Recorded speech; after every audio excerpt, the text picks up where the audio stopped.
Maybe it's the nostalgia for a necessity of the past now turned more craft. Or something as simple as the clickety-clack of creativity coming to life. Actor Tom Hanks boasts a hearty collection. And TikTok users are buzzing with excitement for the typewriter. It's the sensory feedback that they get from a typewriter that they don't get off a laptop or a keyboard.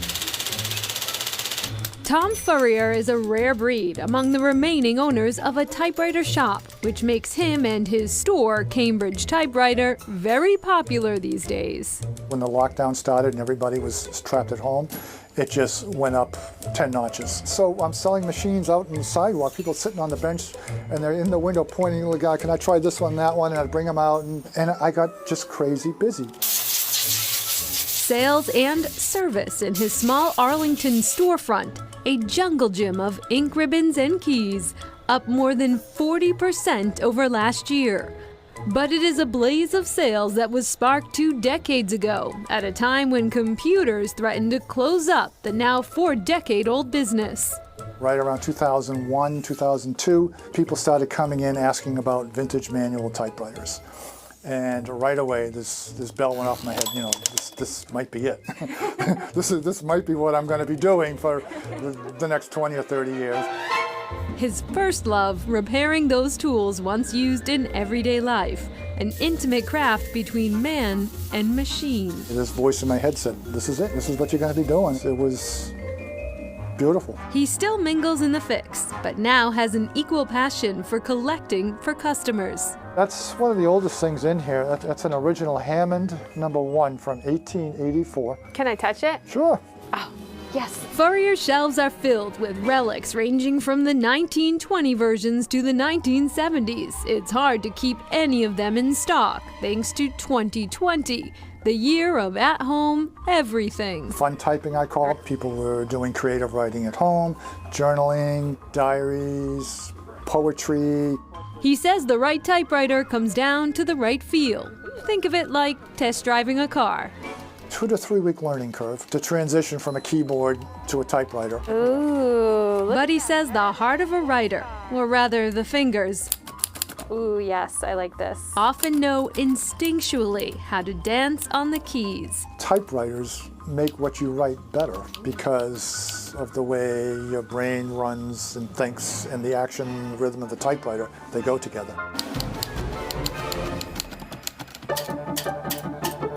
Inside this small shed in Jamaica Plain, a synchronized performance of letters, slugs, and molten metal.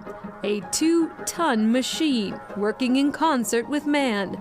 This man, Michael Babcock. Letterpress is a relief form of printing where the face of the type is inked and then impressed into paper, letterpress. I passionately love type. The possibilities for recombining and designing and making beautiful stuff is really appealing.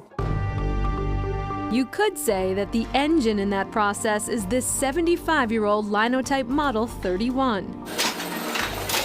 The only machine of its kind in eastern Massachusetts, outside of a museum, and few craftsmen even understand how to turn it on, much less use it. I am an expert, such as it is, me and 5 other people. It wasn't always that way. 50 years ago, these machines were plentiful, filling the floors of publishing houses and newspapers alike. Newspapers until the 1970s, book manufacturing into the 1970s, early 80s. It's what Gutenberg was famous for. There's no denying Babcock's affection for the printed word. Do you have a favorite letter? No, they're all good. As you watch his mesmerizing movement print its way through the room and onto these New Year greeting cards, you begin to wonder why he keeps this niche business alive. You don't have to have one of these. You don't even have to have any type. You can have your computer and you can buy a plate maker. By dint of dent, it's letterpress. But it's not the true process. His customers today include soon-to-be newlyweds, poets, musicians enamored of the ornamental and distinguished look and feel of in printed letters. For Babcock, perhaps it's the challenge of meticulous work that keeps him going. There's certainly something very satisfying when the galley is full of cast lines and I take it inside and I proof it and I don't find any typos. Or the knowledge that though he owns shelves of typeface and matrices molded with ampersands, diphthongs, and pounds sterling, he is one of the few keeping a machine like this and printing history alive. And Michael Babcock says the future of the Linotype is very precarious because if a part breaks, there are no replacement parts available to purchase. Well, now he uses interrobang presses, named after, appropriately enough, the interrobang, which is a punctuation mark used in some written languages. It's a combination of an exclamation point and a question mark. Now you know. Now we know.